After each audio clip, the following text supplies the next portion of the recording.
waayahay barnaamijka waxaan ku falqayn doonaa hadalkii ugu dambeeyey saaka ninka la yidhaahdo donald trump uu soo qoray ninkii dhammaa ee 48 saac qabsaday ee maanta ay ugu ekeed waqtigii uu qabsaday maray 10 saac kaliya ka dhiman tahay ayuu wuxuu soo qoray qosul maanta iguma harin iiraan way usoo jawaabtay jawaabta iiraan waa idin wadaa bal ii kaadiya ninkii soomaali dhexdaas 2 maalin ka hor sooma uusan qabsanin 48 saacadood weliba handadaad uu soo qoray 48 saac haddaa ku furi weysaan marinka hormuus balaaya idinka raaceyso meelaha korontada aad ka dhalisaan loo yaqaana power plantiga waa duqeyn doonaa waa tuu yiri mogta iiraan usoo jawaabtay ee tiri war waxaa haysid soo daaniyo aniga handadaad iyo nala soo horfadhinay aniga neto manine neto Europe uu booto eber uga dhigay Trump intuu xilka ku fadhiyay booto eber dadka uga dhigay Afrika u booto ee xasan sheekh iska caaya xasan sheekh iska caaya Soomaaliya caaya waa ta aragteen oo Europe caaya eberu handadaad uga dhigay handadaadu ninka baado wax ku qataa isbaara caadi oo toos oo bi ala marinin ayuu Donald Trump adduunka dhan u dhigtay laakiin xaqiiqada marka ka hadalno Iiraan sheekada dhan ku fahantay waayahay horta 48 saac iyo jawaabtii ha i dambeeyaan a ku bilaawo waa kan 3 maalin ka hor maanta waa Isniin jimcihii waa kan Donald Trump oo soo hor istaagay asagoo leh fiiriya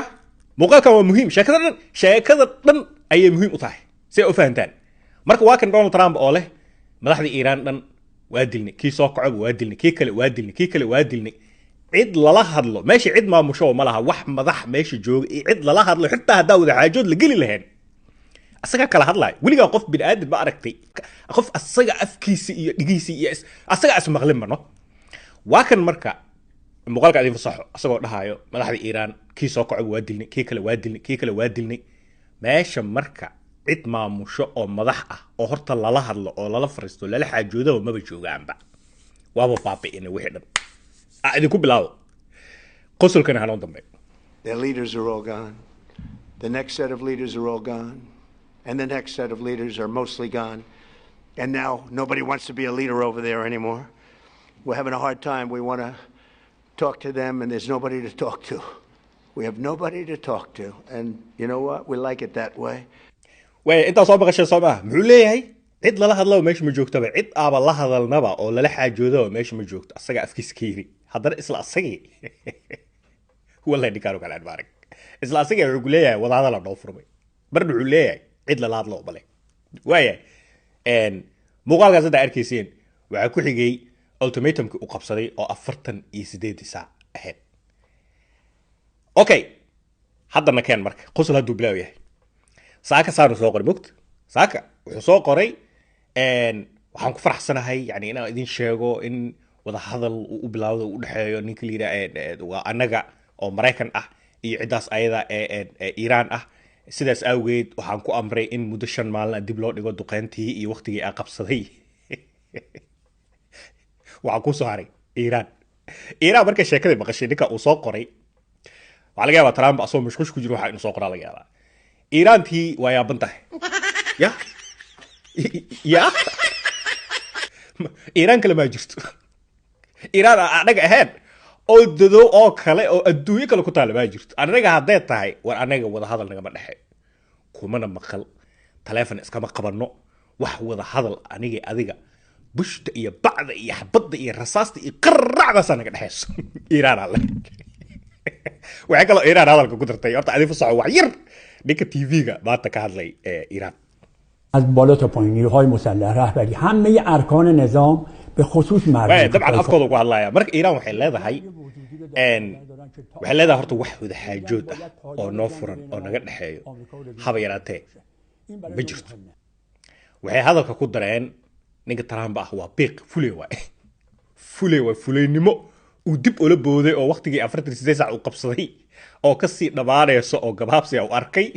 inuu wax qaadi karin iga soo dhaaya dik TV-ga daldalbay ayaa sidaas maanta leh idin fasax muuqaalkan kale gabar wariye Mareykan ah ayaa saaka markuu Trump wixii soo dhigay haddana Iiraan soo hadasho Iiraan ee leedahay allahayka alla wax Trump anaga telefoon aan ka qabanay wada hadal noo dhaxay habeertay ma jirto marka Iiraan tiri gabardhaan wariyada aad Trump telefoon u dirtay oo Fox News ka shaqeyso gabadha waxay leedahay hay mudane madaxweyne adiga waxa soo qortay in wada hadal uu Iran idin kala dhaxeeyo Iran waxay leedahay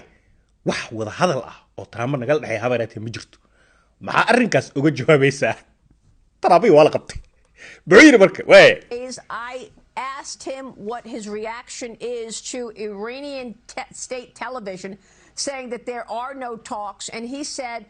he's not sure what they are referring to because the most recent talks happened in fact last night with Steve Witkoff and Jared Kushner and their counterparts when I asked بين هواس ولقى ببغش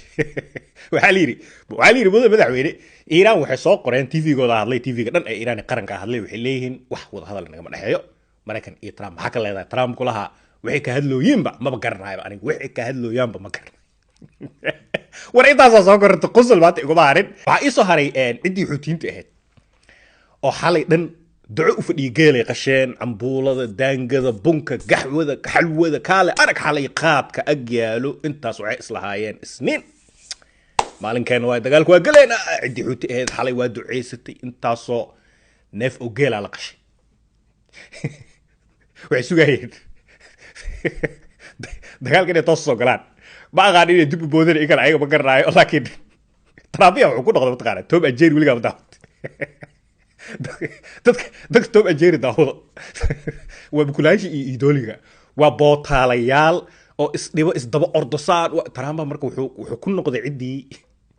Tom and Jerry ku noqday mar godkaan u gala mar intuu ka soo baxa mar saaxiibo iskal dhigaa mar cadow iskal dhigaa gabagabadii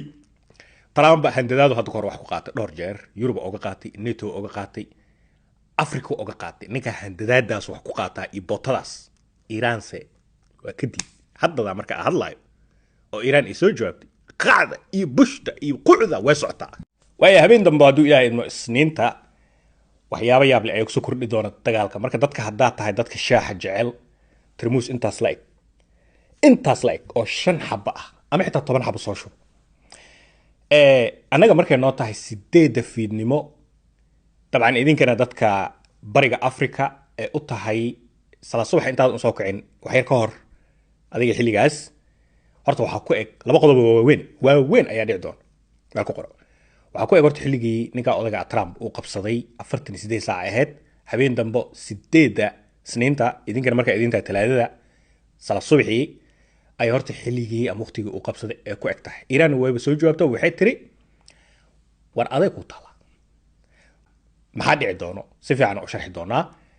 sidoo kale cidii xuuti ahayd oo ayadana Trump markuu waqti qabsaday idina waqti qabsatay isniinta dagaalka soo gala ay ayadana taagtay iyo sheekadan istaraatiijiga cajiibka ah iyo sababta xuutiyiinta dib loogu dhigay iyo gantaaladan cusub oo Iran hadda ee la soo baxday oo dunida waxa soo hadlay qoladan IAEA warkooda idin wada qoladan IAEA oo controlka ku haysay Iran iyo bacriminta iyo qof walba wuxuu leeyahay waxaan gantaaladan cusub ee ridada dheer ee London gaarayo Ingiriiska maanta uu soo hadlay dabcan waa maqasheen oo Ingiriis wuxuu taagan yahayba Iran ama dhaantaba gantaal wax lagu la dagaalamo soo ridna ma heeno maanta hadii laba xab lagu rido waa dhanka London ee dadkii oo eegay lagu dul dhacaa xish way qodobkaas ay dambe aku bilaabo qodobka habeen dambe haduu ilaahayno fiidnimada Trump waqtiga uu qabsaday iyo sababta uu qabsaday horta waxay ahayd marinkii asaga ahaa ee Hormuz ee caan baxay ee shidaalku uu maro sidoo kale maadooyinkan ayagana dhirta iyo beeraha lagu bacrimiyo fertilizerka uu maro adiga waxyaabo fara badan maro aniga shidaal iyo saliid leh maqalna mogtaa waxa meesh maro 5 iyo 6 way ka badan yihiin oo critical ah oo adduunka dhan u baahan yahay way Trump horta dabcan been loo noqday beentiisana dadkii dhan bartay sababta wuxuu yiri mataqaan hadda markuu dagaalka 2 maalin maray wuxuu dhahay markii Hormuz waa la wareegna anaga furnay oo furaya soo mara Trump dhahaya uu furaya soo mara 2 maalin kadib haddana wuxuu yiri xoog ku fura ciidamada dira haddana 4 maalin kadib uu soo kala wareegay wuxuu taagayahay Iran ay fur waa lagu bariyaa hadda marka horta sababta hadda isweydiinaysid oo ninka muxuu saacad u qabsadaa isleedahay wax walba uu sameeyay Mareykan markab gay jinni gay kan gay hebel gay aaga waa la furi waayey ilaan iiraan muddo 45 sano iyo ka badan ayay isku diyaarinaysay meeshaas haddii arrinkan uu dhaco lagu soo duulo sidii kham ay u siin lahayd wax alaaliya wixii la sameeyana ay uga hortagi lahayd wayna ku guulaysatay iiraan dabcan boqol way ku guulaysatay meesha waa xirtay waa qam haddana kaaga sii daranaya wayba ka lacagaysanaysaaba maraakiibta meesha marto iyadaa baada ka qaadiyso ama canshuurta way gudbayaan marka bahasha wayba kasii taajirtaba iiraan oo lacag fara badan inaad meesha ka helaysaa ninka marka Trump arrinkii intuu fiiriyay adduunka dhan aadna ku soo jeestay oo taagan niyo adiga wixii dagaalna waa qaaday waxa qabanaysid mala meesha ayadana way xiran tahay maxaa hadda noo soo kordhisay Trump hal wax aad noo soo kordhisay oo nuxur leh bal noo sheeg waxa dudumi waxa qarxiisha waxa warba ah dagaal waxa ku guuleysto ninkii badaha furo ninkii meelaha shidaalka tartiib ay u maraan ninkaas la dhigraa ugu guuleystay Iiraan ma guuleystay bas adaa guuleystay waa bogtay ninka marka xanaaqa ka keenay 48 saac uu qabsaday Trump wuxuu yiri marka haddaad sameyn weysaan ama afur weysaan meeshaas jawaabta Iiraan oo ay dambayso waxaan burburinaa oo duulaan aan ku qaadaa Trump dhahaya xarumaha laga dhaliyo korontada wax loo yaqaan power plant salaanada maapkana ugu jeedaan Tehran ee u dhowdahay magaalada yaro Tehran u dhowaaye ayaan burburinaa taagan taasoo ka dhigayso in dadkii taasoo ka dhigayso in Mareykanka uu weerarayo meesha dadka ee korontada ka helaan dabcan markii xeerarka caalamiga la fiiriyo waa wax qalad ah in dadka meesha korontada ka helaan oo korontada hadda nalkaan inay ugu shidan iyo meesha dadka ay ka helayaan burburna taagay taasoo micnaheedu uu yahay tabar kale waa la waayay oo ay ahayn in Iiraan goobaha shacabka infrastructure caadiga ahaa la weeraro waaya Trump saasuu leeyahay wuxuu leeyahay mid ugu weyn aan ku bilaabaa duqeynta kuwa kale ku xijinaa way sii soconaysaa cidii Iiraan ahayd markuu way soo joogtay horta waxay tiri aniga handadaad iyo booto hormuus ku fur ma soconayso waa kow waa labe jawaaba ka bixina Iiraan waxay sameynaysaa maalmahan oo dhan hadduu ninka afka ka hadlo jawaab afkii u soo dhiibeys hadduu ficil sameeyo ficil qaadiis ku cilda meeshas maalmo 3 isbuuc dagaalku uu socday hadduu ninka afka ka hadlo afkii ugu soo jawaabayeen hadduu ficil qaado ficil qaadayeen kulli mar alaali markii jugta ayada ay ku socoto Iiraan ayadana jugta sameynaysa sida ogtihiin marka hadda waxay tiri Iiraan habeen dambe markii saacada ay qabsatay Trump ee soo dhamaato maxay tiri ugu soo celi waxaan weeraraa power plant soo ma dhihin anigana dhulkaan oo dhan hadda Jiddo iyo Riyadh iyo Doha iyo Dubai iyo Abu Dhabi iyo waxaan oo dhan iyo Kuwait City kulli wali nala ka shidan oo dadka meesha degan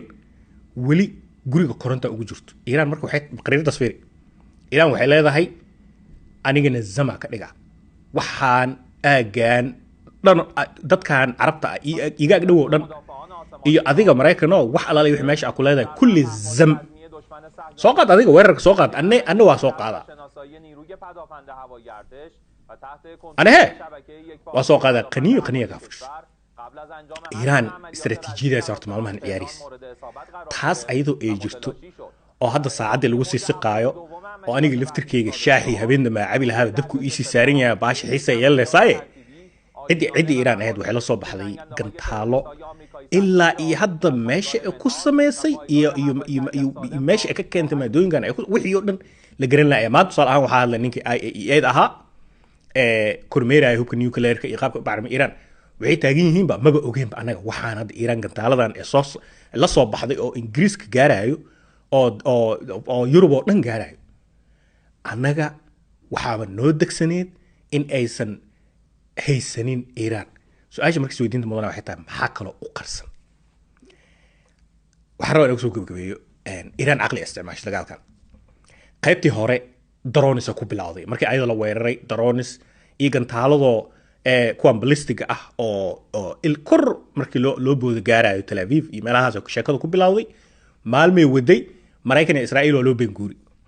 waxay isdhaheen bas waa sheekada waa ka sii dhamaanaysaa haddana bahala dhaadheer ee la soo baxdaba oo gaarayo Greega iyo Turkiga iyo balaayo waa la yaabay haddana jugtu way socotay haddana waxay isdhaheen bas waa bahasha intaas ku eg tahay wax kale ma haystaan haddana shalay waxay la soo baxday kuwa kale meel dheer gaarayo marka su'aashiis weydiinta badan dad khibrada militariga maanta ay fiirina waxay tahay maxaa xigo ee la soo bixi doontaa محاحقو wax sataraadka duqeynaayo mise bam nuclear wax balaayo ma u qarsan taas waa taas cidii xuutiga ahayd qariirada ay la fiiri cidii xuutiga ahayd dagaal soo galayso wa shakada xiisa leedahay xiisa zaa'ida yeelan doonta maxay xuutiga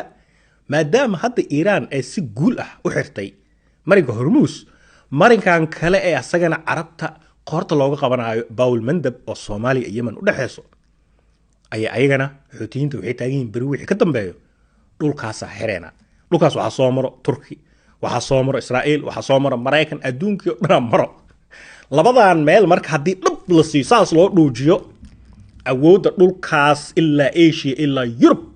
waxa gacanta ku hayo xuuti ee Iiraan